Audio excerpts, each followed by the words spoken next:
recording to the cloud. Cindy, I saw you do the hair thing. Thank you. It is my pleasure now to turn control of this meeting over to one of my best friends in the world, not just in Toastmasters, your current district director, whom I have had the absolute honor of working with for the past couple of years, your friend and mine, DTM, Gene Wolfe. Thank you, Scott. Thank you. As we all know, change is never easy. And if we were honest, many of us would admit we are extremely uncomfortable when things change.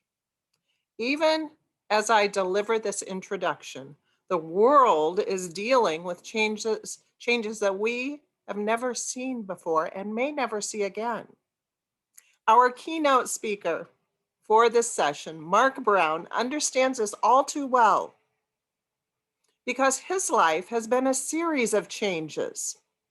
He migrated to the United States from Jamaica at age 18 with only $40 in his pocket. And 15 years later, he was crowned the world champion of public speaking. Since then, he has inspired audiences on 5 continents, sharing his story, coping with constant change, and making connections across the globe. Drawing from his experiences facing health, career, and life changes, he will share simple yet significant principles which, when applied, will help us successfully navigate the changes, make meaningful connections, and bring people together. His presentation is entitled Stronger Together. Please help me welcome the 1995 world champion of public speaking, Mark Brown. Give it up. Greetings, fellow Toastmasters. What a wonderful way to spend a Saturday evening with a guy like me. I am really thrilled for the opportunity to share some ideas with you today about how we can be more effective as we grow stronger together. Now, I'm thankful that you were told by Gene earlier on about my life when I was younger living in Jamaica. I left Jamaica, went to New York for several years, and now I make my home in a little tiny town called Lizella, Georgia. Using the reaction button or a wave, let me know. Do you have any clue where Lizella, Georgia might be? That's fine. I take no offense. We're a small town, so small, in fact, we are really an unincorporated community as part of Macon-Bibb County in central Georgia. We are right smack in the middle of Georgia, as in an area called Middle Georgia. Why do I tell you that? Because even in remote locations, we can find ourselves stronger together. We can still build relationships and learn some valuable life lessons. You know, growing up in Jamaica, my father was a land surveyor. He'd leave home on a Monday and he would take off for a week and he'd go and find himself in the bush somewhere surveying somebody's property for the prospect of building a new home or a new residence. And one of his tools I inherited when he passed on. His binoculars. He got these, according to the etchings on his binoculars, he got these back in August 4th, 1964, my dad got these. And these are helpful when you live in the middle of nowhere in a town with no traffic lights and you have green and woods and bush all around. And on any given day, I'm in my office, I have 2 wonderful windows here. And if I get a little distracted or bored, I'll sit back, I'll pick up my binoculars, and I'll focus through the window in the backyard. What do I see on any given day? Turtles, squirrels, birds of many kinds, rabbits, the occasional rat snake, armadillo in central Georgia, several deer, and of course, in abundance, I'll see anthills in my backyard. Anthills, they fascinate me. Here's why. I'll go outside after espying those anthills. I say, oh, I gotta go check that out. I go outside and I'll see a creature, a wasp, a bug, a beetle, maybe a small lizard, in the anthill, and that creature is very uncomfortable. They've disturbed the anthill, and you know what happens next, right? En masse, these ants form a swarm, and they attack that creature, and they literally rip it to shreds, rip it apart. And the thing is this, we all know ants can carry several times their own weight. But upon closer examination, which for me sometimes requires one of these magnifying glasses, upon closer examination, I realize that the creature the ants have attacked is 10, 15, 20, sometimes 30 times the size of one ant. I'll watch for a while, come back and pretend to get some work done, and get some work done, and go back out 2 hours later. And there is nary a sight of that creature, perhaps a few remnants, a leg or a tail, or maybe a bit of a wing feather is lying there, and the mound is almost restored to its original state. As I think about this, I realize these ants have overwhelmed a creature 50 times its size. They've broken it down, consumed it, and then given it as food for the young within the colony, because they were all stronger together. An ancient book of wisdom says, "Go to the ant, you sluggard, consider its ways and be wise."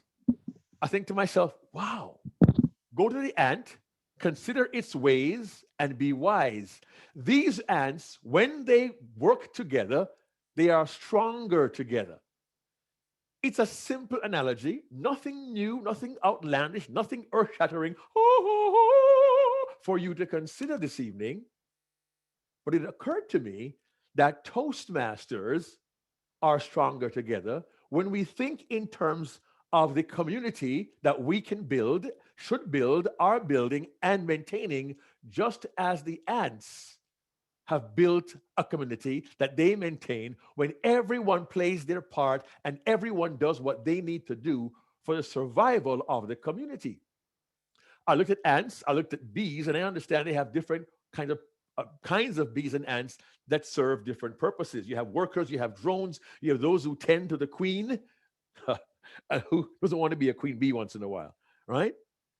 But they all have their different roles. And the lesson came to me in very simple terms. To accomplish the task of survival in that case, or conquering a foreign creature, the ants had to be strong together. And for us to accomplish any task, we have to understand we can be stronger together if we realize that our roles are valuable, almost invaluable. Each ant understands its role and performs its role well for the colony to survive and to thrive. In the same way, we have to understand we have roles that we must play and must play well for us to survive, to thrive, and to be as strong as we can be. These kinds of lessons abound. I've been seeing these lessons, but I'm not the sharpest knife in the drawer. And I don't always get it the first time. Let me explain. Show of hands. Do you enjoy sports of any kind? Give me a wave or use a reaction. Give me a thumbs up. Give me some kind of indicate. Yes, wonderful. I see faces all over all three screens. I see some old friends, some new friends. I see 2 thumbs up. Yeah, man, I love that. Yeah, man. Well, in Jamaica, when I was growing up, the sport we loved most was football. And I need to clarify that for my North American audience members. You call it soccer. We say football. The world says football for one simple reason. You use your foot to kick a ball. So my big thing was football. Ask a question. And one more question for you. And I need some nods or some head shakes. I want to have some movement here. Get your body to move, your spine to move. Give me a nod or a head shake. Is it normal for high school soccer in your community to have attendance of 1,000 people at a high school soccer game? I see a couple of yeses. Okay. Well, Scott, you can be quiet now. What about 500? Is 500 good? 500 is good? Yes, some. 500? Maybe. Some. Okay. All right. Sorry, Carol. Carol says, nah. She's like, yeah. I love the face, Carol Krause. Okay. Not What about 100? Is that good? 100 attendees. Is that good? I see more nods. And I want to, Murray is going, I don't know. Okay. I now count myself blessed because in Jamaica, high school soccer was a big deal. They would report high school football games as headline news on the sports page. It was a big deal. Small country. Back then, it was 1.8 million people total. We had count them, one single solitary national stadium. We played our high school games in the national stadium, and it was not unusual to have 10, 15, 20,000 people watching high school. Close your mouth, Scott. You don't catch any flies that way. No kidding. 10, 15, 20,000 people watching high school football. Now, we had tryouts. I used to coach high school soccer in New York years ago. We had to stretch to find 15, 16 guys. In high school, when I was playing, we had to try out 2 months in advance for 18 uniforms. We had 150 guys show up for tryouts. I went to an all-boys high school, big high school, 2,000 students. 150 wannabes for 18 uniforms. You can imagine how competitive it was. Now, follow me closely here. Way back when I was 15 years old, in 1936, I tried out. I tried out for the team in 1976. For those doing the math, I turned 60 this year. It's not my fault. I look this good. Just blame my wife, Andrea. Thank you for letting me have some fun tonight. True story. 76, I try out. After 2 months, my older brother gets one of the last 5 guys to get cut, my older brother. Oh my gosh, I'm going to get cut. Wonder of wonders, I was not cut. I made the high school team, 76, 18 of us, woohoo! And we were good. We were young, but we were good. Now, throughout the season, you got 11 guys who are on the team. We're playing official rules. Now, in soccer in America, when I was coaching high school players, you get tired, coach, sub. You get a sub, drink some water, then you go back in, right? We're playing international rules. When you're in, you're in. When you're out, you're out. So everyone fights for their position, and that's cool. As the season goes by, different players get subbed in, and on the bench, you get used. All the subs are getting used from time to time, except for one kid. This kid is skinny, knock-kneed, buck teeth. He's really enthusiastic. I remember him well. His name was Leo. And Leo worked his tail off. He was a hard worker, and game after game, sub Gilly, sub Billy. There was Donovan. He got subbed in. Oh, wow. Michael, oh, great. But still no Leo. We get to the final game of the season, a cup semifinal. We are losing 2-0 with 10 minutes to go, and our vice captain, Gilbert, gets hurt. I can still see it. You can see it to this day. Gilly gets hurt, and our coach, Alty McCoy, looks down his bench, and he points to Leo. He says, Leo, go in for Gilly. Leo, he could be, I'm so excited, and I just can't hide it. He's doing jumping, that's getting ready. And the crowd in our national stadium is seeing this. Leo is going to play. Yeah, man. All right, Leo, go. Yes, my, okay. And he got loose, he got warm. Ready, coach. And then he began what I call the walk.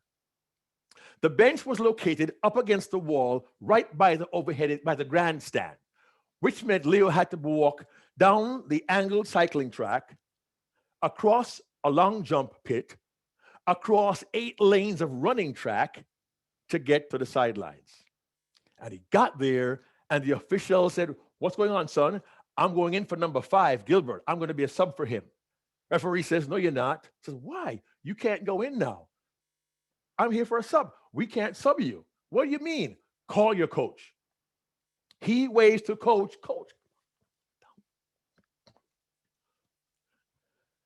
And coach walks down the cycling track, across the long jump pit, across 8 lanes of running track, and they have a mini conference at the sidelines right there, and 15,000 people are watching this drama play out in real time. Coach says, what's the problem, ref? Well, coach, your team has used all your subs. No, ref. I have subbed my goalkeeper. I have made 2 other subs. Leo is number 3. Rule says I get to have 3 subs plus the goalkeeper. He should be going in right now. Referee said, sorry, coach.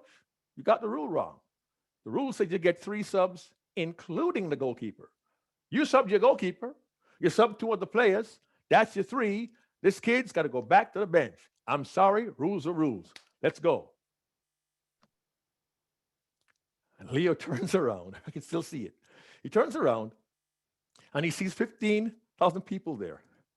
And he walks back across 8 lanes of running track, across the long jump pit, up the angled bicycle track, and he sits on the edge of the bench till the game ends, the season ends, and he just gets embarrassed in front of 15,000 people. I can still remember it to this day because that kid's, his full name is Leo Brown. Mark Leo Brown. That kid was me. It's a hard pill to swallow when you're 15 years old, have a dream at your fingertips and watch it disappear. The game ended, the season ended, not 1 minute of competitive playing time, and an embarrassment beyond words. But happily at school, we have mates, we have friends, and the following day I got to school and my friends laughed in my face. Man, you got messed up. I wouldn't want to be you. That must be hard, huh? Whoa, some great season you had, huh, buddy? And the taunts continued. And I had a simple choice. Do I quit football or do I dare try again? It'll be a year till next tryouts with 150 more guys, but should I do it? I made a decision to do it. Now understand something. A year if you have a 15-year-old in your home or ever had one, and you tell them, wait a year, you have any idea what that means to a 15-year-old? Shoot me, please, a year? However, 1 year later, I went to try out again from scratch. There's no givens. I did the tryouts, I made the team, and in September of 1977, I went back down that cycling track, across that long jump pit, across 8 lanes of running track to take my place as a starting right fullback on my high school football team. And back then, I was young, I was enthusiastic, I was energetic, and I also had hair. And I was one of those guys who showed up, and don't laugh at the short, Scott. It was 1977. Give me a break, okay? And our team that year did so well that we became champions of our region. And there are only 2, in Jamaica, there's only 2 regions. We were regional champions, and a check mark on the corner, that's me in the back, champions in 1977. Champions. Interestingly enough, our coach, Alty McCoy, was interviewed about our victory. And this is what he said. C-Bar, my school name, C-Bar's win was all teamwork. And there's Coach McCoy right there. He said C-Bar's win was all teamwork. Let me explain that in greater detail. Generally, when your team wins a championship, they have an all-star selection process. And you get about 5 or 6. If you're really good, 7 players on your team will be all-stars because your team is that good. We were number 2 in the country, national runners-up. We were that good. And when they made the all-star selections, how many members of my team were on the all-star list? Solamente dos. Only 2. Neither of whom started the all-star game, but came in as subs in the second half. Why is that significant? Like the ants in the anthill, we were a cohesive team. None of us was really a superstar in our own right, but together we were cohesive. Together we were stronger.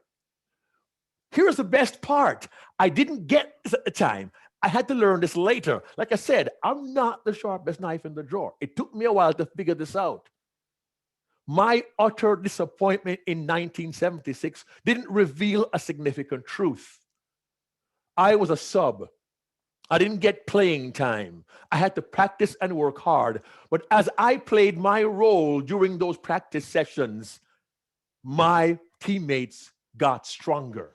My teammates got better.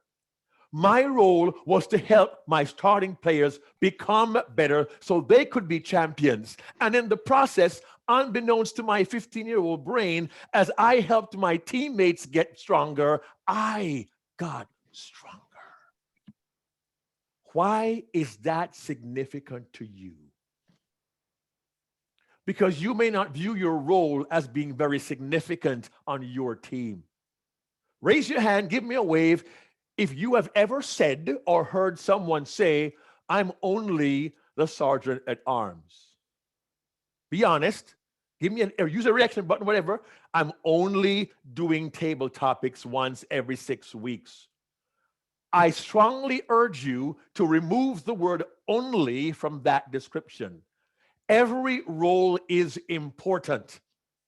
To accomplish any task well, first, no, we can be stronger if you understand that your role is not just valuable, it is invaluable. I didn't understand that in 1976. It became clearer to me in 1977, and 2 years later in 79, I was my team captain. I had grown into a position of leadership. I didn't see that 4 years earlier. I was 15. I was young. I didn't understand. If you're a new Toastmaster, let me shorten your learning curve. Your role, whatever it may be, is significant. It is invaluable. It is precious. To accomplish your task, to achieve your goals, to be stronger together, be assured your role is beyond valuable. It is invaluable. Your role is invaluable even when things don't go so well. We're in a time where struggle is real. Scott mentioned honestly last year he didn't have a conference. And there are clubs and districts who have had to deal with that situation, but many have not been able to bounce back from that. In my front yard is a sinkhole near a storm drain. I have no photographs to show you, but if you're really interested and have 4 or 5 minutes of your life you want to use and never get back, feel free to go to YouTube and look for the story of the Lizella man with the sinkhole in his front yard. It made the news here in Georgia. I was interviewed, and you'll see the sinkhole. The local water authority came by with 4 huge orange barrels. You know those, the kinds on the road or the highway, the big, yes, and they put yellow caution tape around it. My front yard resembles a crime scene. And 2 months afterwards, the hole is still there. They removed the barrels and put 4 little spikes down. It still has caution tape around it. It has to be taken care of. It's still undone. When they removed the 4 barrels, underneath one of those barrels was a huge anthill. They had built it with the barrel in place. When they moved the barrel, the anthill was disturbed. I went outside the following day to see what the ants were up to. To my surprise, they were gone. Ants relocate quietly and quickly. The mound is there, half destroyed, but they were gone. They relocated, they adjusted, and they moved on. Are you getting my rhythm here? You feeling the rhythm here? A difficult situation. Their life was disrupted. Their home was destroyed. But to stay strong together, they moved together, they adjusted, and they relocated. Your district, like so many others, 11, went through a lot last year. You couldn't do everything you had to, but you have adjusted, you have moved, you have worked together, and you have put on this amazing event that rivals what happens at a live program. I recommend you give yourselves a hand. Because even when it gets difficult, and to survive difficult times, your support is invaluable. Your role is invaluable, and your support is invaluable. I must get serious for a moment. because in my travels over the last 27 years, I've been privileged to speak for Toastmasters groups on 5 continents. And I've learned that sometimes individuals who serve in different roles do so for their own benefit, for their own ego, and for their own advancement at the expense of their team, at the expense of their community. I've been to districts where politically there was underhanded action, where somebody would decide to campaign quietly without anybody knowing from the floor, and then all of a sudden, I want to run for district director, deliberately undermining the effort of previous officers who had gone through the process of being a division director and CGD and PQD, with a team being built to move the district forward. And their goal was to undercut all that and become the one in charge. I saw it play out in one particular district on a different continent, and the individual barely lost their attempt to do this coup. And interestingly enough, when they lost the election, they disappeared. Who's seen that before? Sometimes we need to understand the value of having our commitment to the community when times are difficult. There are times we have people who, like me, who are speech contestants, and we don't always win. I have not won every contest I competed in. There are a couple of ways to respond. Sadly, there are times I see Toastmasters respond with, oh, awful judges. It's a conspiracy. They don't like me. And we make all these reasons. We find all these, pardon me, excuses. We find people to blame when even if it is unfair, what could I do? How can I be better next time? Who is in my community, my family, whom I can talk with, who will help me to be better next time? Instead of complaining about judges or contestants or who knows who, oh, they've been doing it for the last 5 years, they're guaranteed to win. No, don't think that. Why do you want to compete? Is it all about a Lucite trophy? You want a trophy so bad, go buy one. You want to grow, then involve yourself in what the community is doing. Stay connected during difficult times. Continue to meet when it's hard to do that. My club is called Macon Toastmasters. We meet in Macon, Georgia. We're a small club. We went through many losses. Many of our club members were local university students at our one big college here, Mercy University. Many have moved on. Our numbers have dwindled, but you know what? Every first and third Monday at 6:30 p.m. Eastern, our club meets.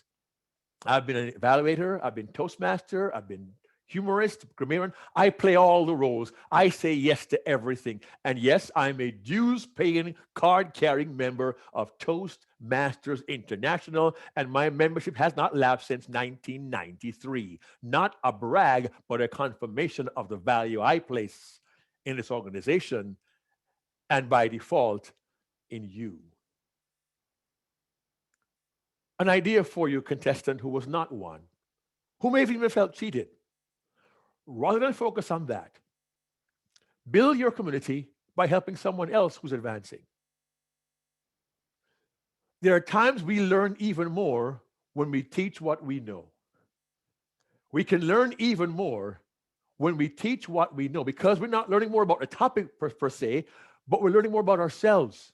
We're finding new ways to help other people. That's how you build a community. You can be stronger together if the mindset is shifted on how I can really commit myself to my community, especially during difficult seasons. And I'm so pleased. I am really pleased that amidst all we're going through as a world, we can meet like this to build each other up, to encourage each other, to invite guests in from all over the world to be a part of this. And I see some old faces, well, not old, some very familiar faces, many, many new faces. And I'm very thrilled that my Toastmaster stalker is here today. My friend Panos from Greece is here. Panos, good to see you as always, my friend. What time is it there, man? I don't even know what time it is there. Maybe it's like 7. What time is it there? 2:30 a.m. 2:30 a.m. Talk about commitment. Wow. Thank you for being here, my friend. You're an example of Toastmasters who want to sustain a community and be a part of a wider, broader community. I saw someone here earlier who was in their car. Wow, you would tune in from your car? That amazes me, that impresses me, that inspires me. It tells me you are committed to doing what is good and right for your district and for each other. And trust me, when we do these things, when we have this mindset, we can and we will be stronger together. Yes, during difficult times, we can sustain our community because our commitment is invaluable. But it does require one more thing. The tough times also requires support when we can't support ourselves. I do not know the struggles you have had as a district within your divisions, your areas, or your clubs over the past 15 or 16 months. I really do not know that.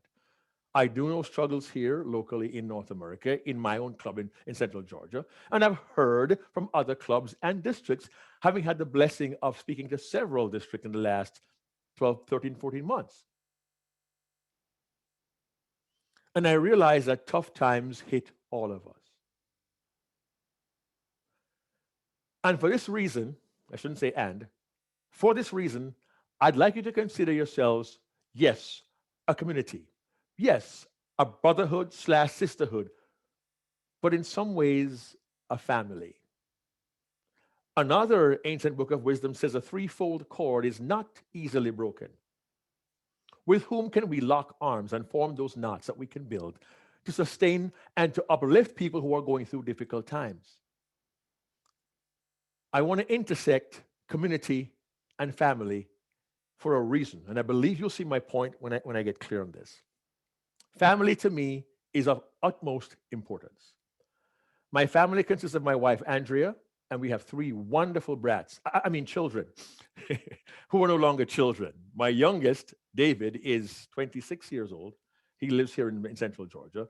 His brother, Joel, is 34. He's now the director of staffing in the Washington, D.C. public school system. And our firstborn, I call my princess. Her name is Andreen. She is 37 years old, and she is the reason I live in Central Georgia right now. I said earlier, to survive tough times, we need to know that our support is invaluable. Andreen has had medical concerns throughout her life. In college, she had emergency gallbladder surgery shortly before her finals, which she sat and she graduated with a major in English and a minor in pre-law and wanted to go to law school. Her best choice was Mercer University Law School in Macon, Georgia. We could have sent her, but because she's our support, we chose to come with her. We made our residence Central Georgia. She spent 3 years, got her JD degree, and then she left to go to Augusta, Georgia, and then she moved to Virginia, where she is the first male or female African-American senior attorney in her division of the Social Security Administration. Do you think I'm a proud father? You bet I am. Very proud. Not bad for a skinny, not-me, buck-teeth kid who came here with $40. So I am very proud of my kids' accomplishments. But knowing what she's been dealing with requires us giving her as much support as we can. Princess. She supports me. 2019, she decides to spend a week of her vacation time and dad in Denver, Colorado at the Toastmasters International Convention. How cool is that?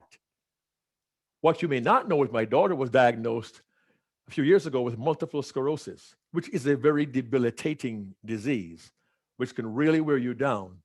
And sometimes she gets a little tired. She has to get infusions and treatments, but her spirits are so high. She got me involved in physical fitness using a program called Orange Theory. What? And she makes her daddy do it. And I say, sure, sweetheart, because I'm mushy and she's a daddy's girl. I tell you this about her for a reason. In 2019, in May, she chose to support her community during a difficult time. She decided to do the MS Walk DC to support multiple sclerosis research and to raise funds for that project. One of her physical fitness groups is called Kaza She. It's dancing, it's aerobics, it's like kung fu, it's many things into one. It makes you break a serious sweat. She formed a team with her Kaza She buddies, and there they were in DC for the MS Walk. My daughter is at the front with an orange headband. Her boyfriend, Roland, was right there with her. They were with her during that season in the rain, supporting her, which is cool. But I made a post on Facebook about it 2 years ago. And I had individuals pledge to support my daughter, people who didn't know her. I had a Toastmaster from California, 3 time zones away, who said, I'll get up at 6 a.m. and I will walk for your daughter. That's what the Toastmasters community represents. And that gentleman in the back, Roland, whom she was dating, when she told him about this disease and how bad it was, she said, Roland, I got to tell you, this disease can be very degenerative. And you know, I could end up in a wheelchair. You don't need to make any commitments to me. She told me, Daddy, I had to give him an out. Roland listened to her carefully. And then he said, okay, if you do end up in a wheelchair, I'll simply push you wherever you need to go. And in that moment, he made a commitment to my princess. And in case you missed the March issue of Toastmasters magazine, last year on August 21st, I was privileged to officiate my daughter's wedding, my princess, to her knight in shining armor. And my family is there. To the right is my youngest, David, beside his mom, my wife, Andrea. Last week, Saturday, a week ago today, we celebrated 39 years of marriage. And her brother, Joel, is to my right at the end of the line. Yeah, it's my mushy dad story about my family. But in the midst of all of that, do you see the Toastmasters thread that runs through my life? And my daughter is going through a difficult time, and she has support from people who don't even really know her, but we're part of the Toastmasters family. That's the whole point. To survive in tough times, please understand your support is invaluable. The relationships you build can be transformational. The people you support and help from all over the world, you may never know the impact you have on their lives when you tell a story, when you share an experience, when you invest time to simply sit and listen to them.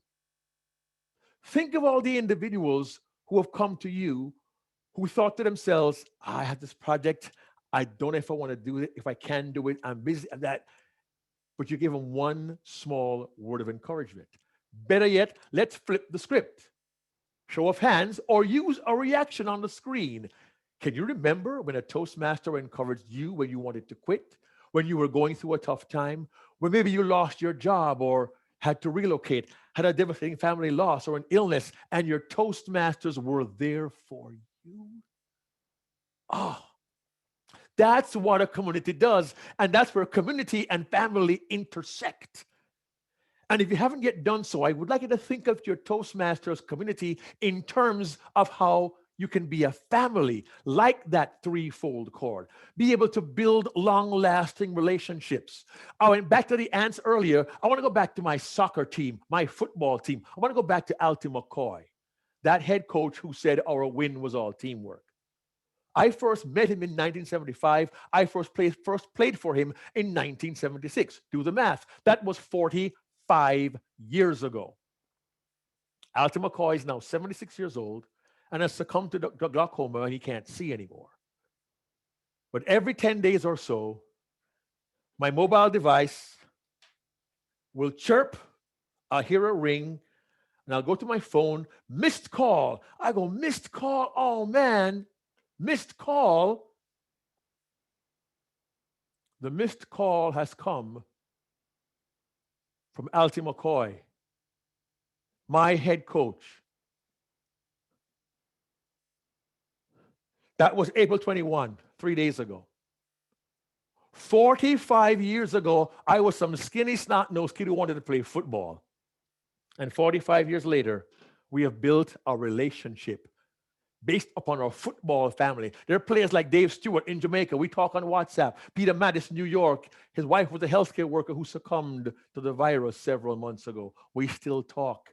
Through those difficult times, through his loss, through Altie's blindness, we have maintained a relationship where community and family intersect and we are stronger together. So here's my thought. By the relationships that you build, by the bonds that you connect with, are you becoming stronger together? Are there individuals who need a phone call, whom you've missed for a long time, who you've lost touch with, but who were with you on your journey as a Toastmaster to achieve the goals you have, and who has a vision for you? And maybe something went wrong. They had a difficult season. Maybe they had an issue they couldn't quite work out, and they could use your call, your voice, your Zoom, your FaceTime, maybe just use your listening ear. That's what community does. That's what family does. That's what family does. We've all had tough times this past year. My baby sister had a tough time this past year. Her 23-year-old son was having some mental issues, real struggles, and he made a poor choice. He'd had enough. And she found him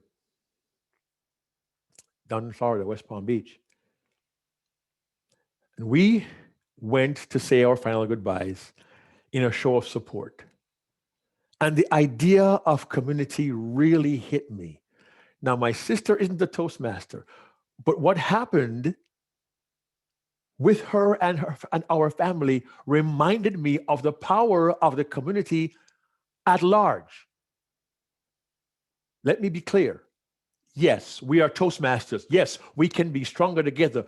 The beauty for me is this: as we get stronger together with the skills that we learn to communicate, lead, encourage, and lift, we take these skills out to other communities in our life, not just where we live, to our service clubs, to our houses of worship, to our youth organizations, whatever you're a part of, the Rotary, the Kiwanis, whatever it is you're a part of, the skills you learn here, as we grow stronger together, we bring out there and we strengthen a larger community, and they see our role as so significant. My sister was married to a fire chief in Florida.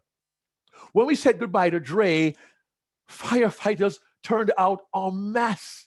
They formed an honor guard as they walked Andre out. His younger sister went to school in Alabama. The school president went to West Palm Beach to support my niece in her time of loss. That's the kind of community I have seen in Toastmasters.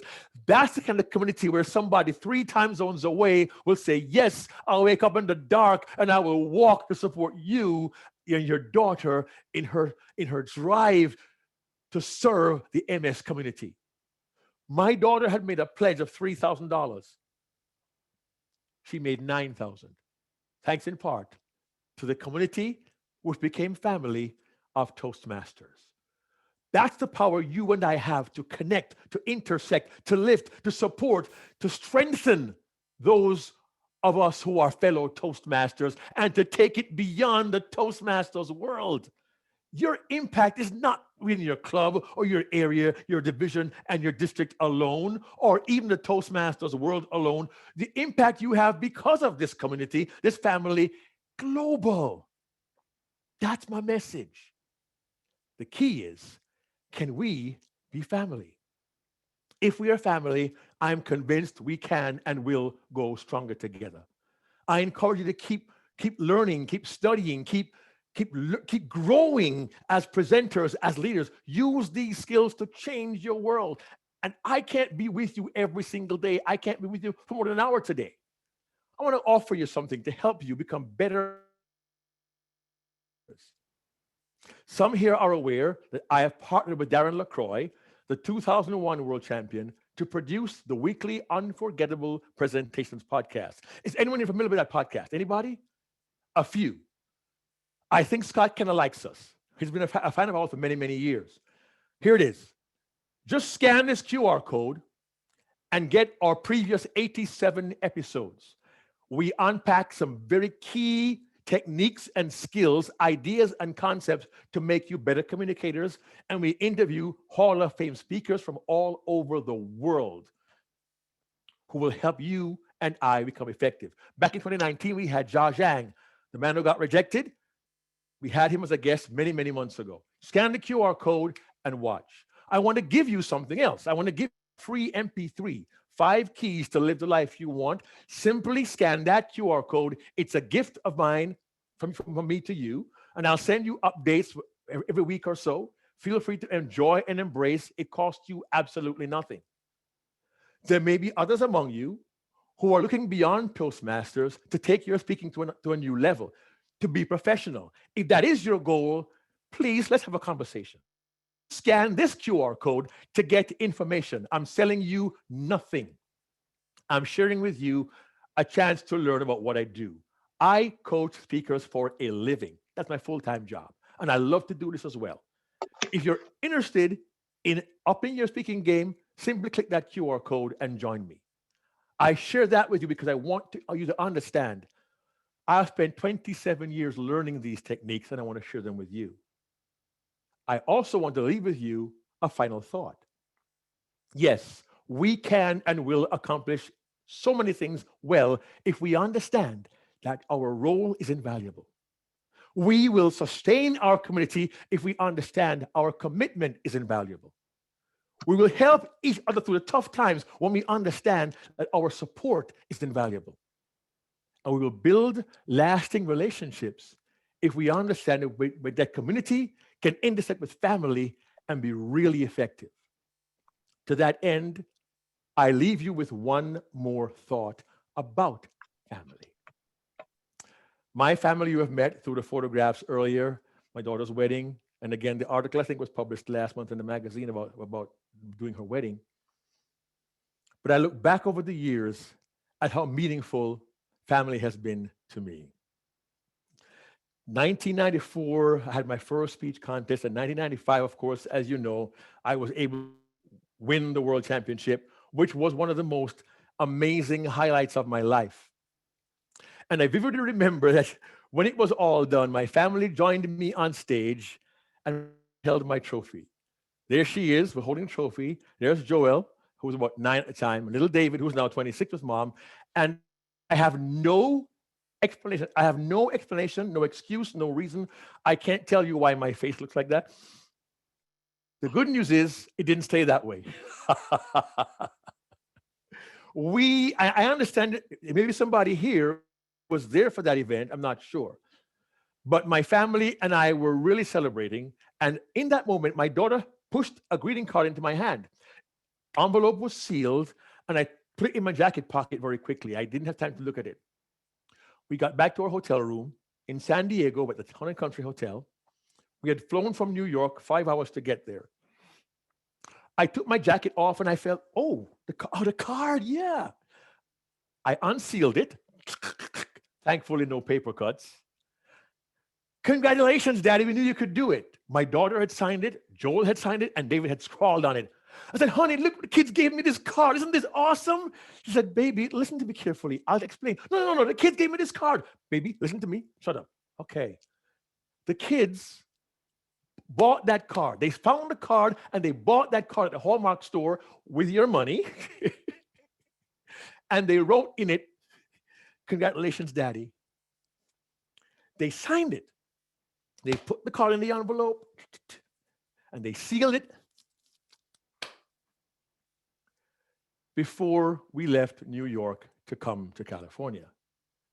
Because, honey, that's how much your kids believe in you. They've all moved away now. They're not here. But if they were, I would simply say, did you ever know that you're my hero and everything I would like to be? Now I can fly higher than an eagle. You are the wind beneath my wings. That's what family does. They lift, they elevate, they strengthen, they magnify you because they want you to succeed. My wish for you is that, like family, you will inspire each other. You will encourage each other. You will continue to remember that you can accomplish. Role is invaluable. You will sustain your community when you understand that your commitment is invaluable, and you will work together through all the difficult, hard, and tough times when you embrace the truth that your support is invaluable. I encourage you. May your community and your family intersect, and may you continue to grow stronger together. Blessings to you all.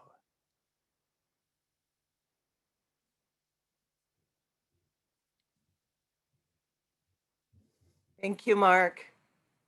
While we will not be able to share the hugs and the handshakes that would normally go with such a presentation if we were in person, but please know this, your words of inspiration will stay in our minds, and your love will stay in our hearts. Thank you. Thank you. Thank you.